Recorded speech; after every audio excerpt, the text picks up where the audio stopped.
পেঁপে দিয়ে কাতলা শুনলে দুপুরের কথা মনে পড়ে। আজ ঠিক সেই দুপুরের রান্নাটাই করছি। কোনো সাজানো কথা না, যেমন করি ঠিক তেমনই। আজকের রান্নার জন্য আলাদা কিছু লাগেনি, যা বাসায় থাকে সেগুলোই। কাঁচামরিচ কুচি করেছি, পেঁয়াজ কুচি করেছি, পেঁপে মাঝারি সাইজে টুকরো করেছি। কাতলা মাছের টুকরোগুলো ভালো করে ধুয়ে নিয়েছি।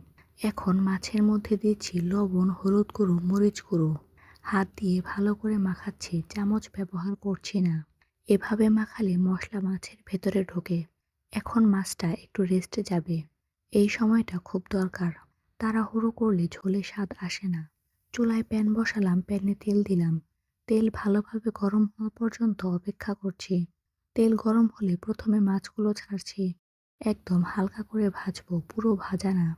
এই ভাজার কাজটা শুধু মাছের গঠন ঠিক রাখার জন্য। ঝোলে ছাড়ার সময় যেন ভেঙে না যায়। মাছ তুলে রাখলাম। এই তেলেই এখন দিচ্ছি কাঁচামরিচ কুচি, পেঁয়াজ কুচি, একটু লবণ।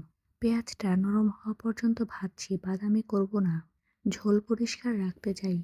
এখন দিচ্ছি হলুদ গুঁড়ো, মরিচ গুঁড়ো, ধনিয়া গুঁড়ো। মশলাটা ভালো করে কষাচ্ছি। প্যান শুকিয়ে গেলে একটু পানি ছিটিয়ে নিচ্ছি। এভাবে করলে মশলার কাঁচা গন্ধ চলে যায়। এখন একে একে পেঁপের টুকরোগুলো দিচ্ছি। ভালো করে মশলার সাথে মেশাচ্ছি। পেঁপে যেন সব মশলায় কোট হয় সেটা খেয়াল রাখছি।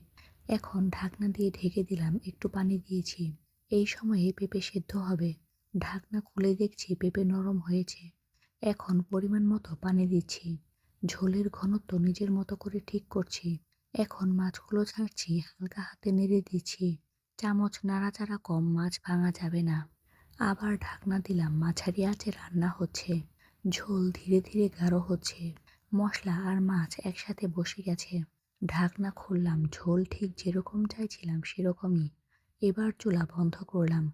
এই জায়গায় ঝোল যেভাবে পড়ছে, এই সাউন্ডটাই বলে দেয় রান্নাটা ঠিক পথে আছে। এই ঝোল ভাত ছাড়া অসম্পূর্ণ। আলাদা কোনো তরকারি দরকার হয় না। দুপুরের সাধারণ রান্না এমনই হওয়া উচিত। কম মশলা, পরিষ্কার স্বাদ। শহরের বাসায় বানানো, কিন্তু ঘরের মতো। পেঁপে দিয়ে কাতলা, ঝোল নামানো হলো। ভাত থাকলে দুপুরটা ঠিকঠাক। পেঁপে দিয়ে কাতলা মানে কোনো আয়োজন না।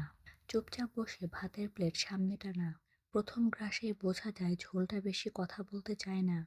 মাছটা ভারী না, কিন্তু উপস্থিতিটা টের পাওয়া যায়।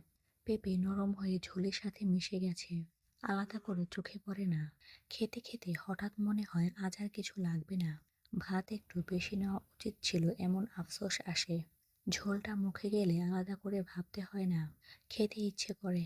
বাসায় ফ্যানের নিচে বসে এই ঝোল খাওয়ার একটা শান্তি আছে। কেউ কথা বলছে না, সবাই খাচ্ছে। প্লেটের পাশে আর কিছু না থাকলেও অস্বস্তি লাগে না। এটা সেই ধরনের রান্না যেটা খেয়ে তাড়াহুড়ো করতে মন চায় না। মাছ শেষ হলেও ঝোলটা রেখে দেওয়া হয়।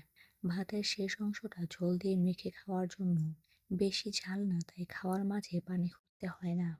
খাওয়া শেষ হলে ভারী লাগে না, শুধু পরিপূর্ণ লাগে। দুপুরটা ঠিকঠাক কাটলো, এই অনুভূতিটাই লাগে। এই ঝোলটা খাওয়ার সময় কেউ বলে না ভালো হয়েছে। চুপচাপ খাওয়া চলতে থাকে। পেঁপে দিয়ে কাতলা খাওয়ার পর আর কিছু বলার দরকার হয় না। দুপুরটা নিজের জায়গায় বসে যায়।